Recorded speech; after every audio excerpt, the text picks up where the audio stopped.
نبی پاک صلی اللہ تعالی علیہ وسلم نے تین چیزیں ہمارے ذمے لگائیں، فرمایا اپنی اولاد کو سکھاؤ۔ یہ باپ کے ذمے لگائی ہیں حضور نے چیزیں، ماں کے ذمے لگائی ہیں، فرمایا یہ اپنی اولاد کو سکھاؤ تین چیزیں۔ یا رسول اللہ صلی اللہ علیہ وسلم کون کون سی؟ فرمایا ایک تو اپنی اولاد کو اپنے نبی کی محبت سکھاؤ۔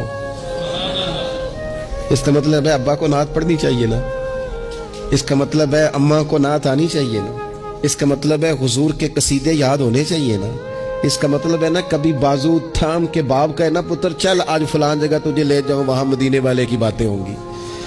اس کا مطلب ہے کہ اسے باپ کو ان سارے رستوں کا تعین تو بیٹے کا بازو تھام کے اسے کتنی جگہوں پہ لے گیا ہے۔ چل ایک دن یوں بھی کر، تھام اس کا بازو اور اسے حضور کے مدینے بھی لے جا کر، محبوب کے سامنے کھڑا۔ فرمایا اپنے بچوں کو اپنے نبی کی محبت سکھاؤ، اور فرمایا دوسرے کام یہ کرو کہ اپنے بچوں کو اپنے نبی کی اولاد کی محبت سکھاؤ۔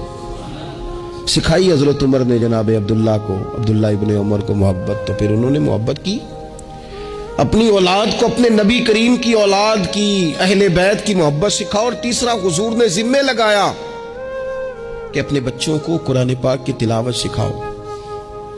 یہ ماں باپ سکھائیں، پہلے خود سیکھیں پھر اپنے بچوں کو سکھائیں۔